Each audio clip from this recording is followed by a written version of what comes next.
Kim Kardashian is charged by the SEC with violating its regulations in regard to advertising on social media. But is there something more to it than just the simple charging of a social media influencer? Or is the government trying to do something even bigger?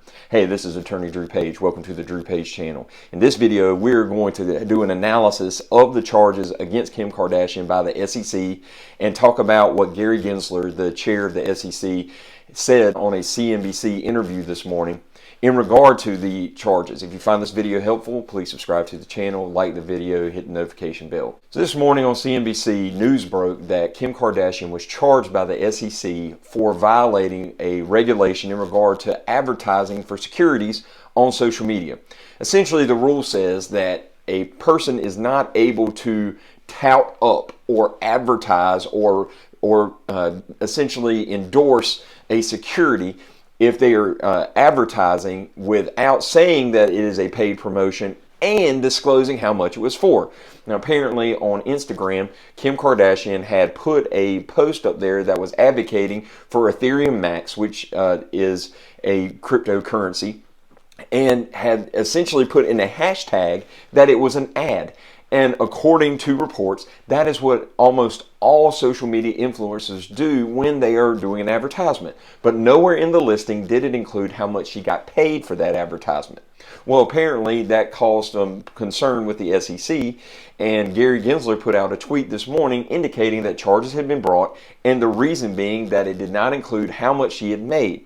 Now that made CNBC have some questions. Andrew Ross Sorkin specifically questioned, well, first of all, is Ethereum Max a security as defined by the Securities Act?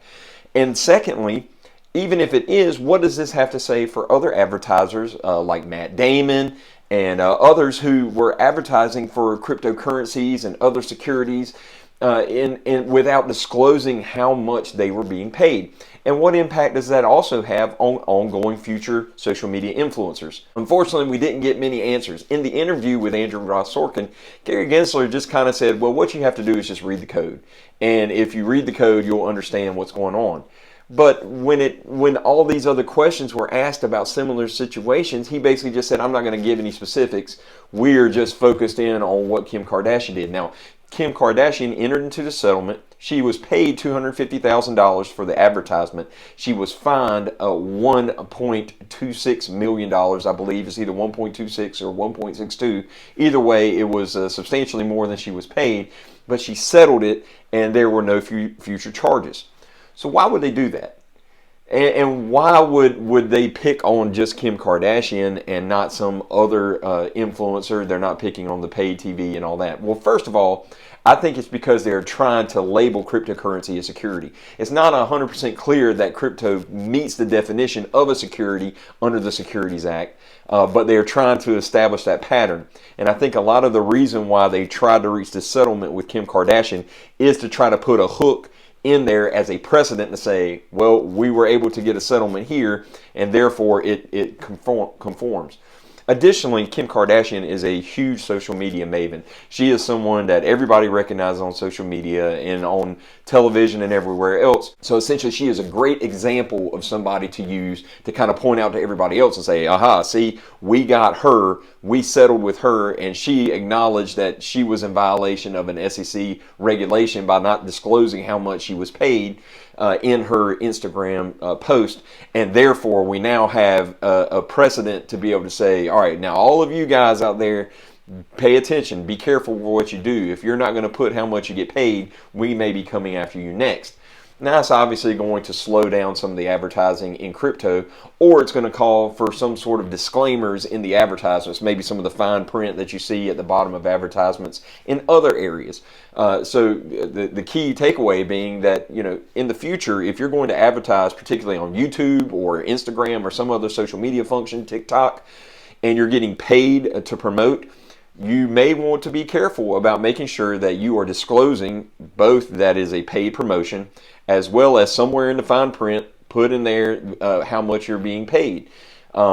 There's not, from what I can tell, any specifics. I'll dig into this a little bit further because news just broke this morning, and I want to also do a deep dive through some of the actual interview later today.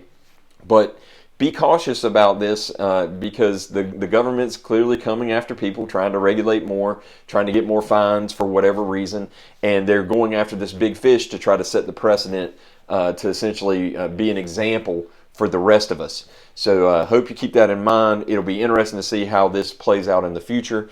But for Kim Kardashian, she's done, she's cooperated, she's paid her fine, and now she can move on to her pursuit of trying to be a lawyer, I guess. So anyway, hope you found this video helpful. Please let me know in the comments what you think about this. Should she have been fined when she put that it was an ad in there for crypto and just about every other influencer does the same thing? Or do you think that she just got what she deserved and we need to be following the letter of the law in every regard? Do you think that Matt Damon and his advertisement should have put how much he was paid for the Super Bowl ad that he did for Crypto.com? Do you think other influencers should be able to just skirt by with putting the hashtag ad? Let me know in the comments what you think. Subscribe to the channel, like the video, and until next time, stay tuned.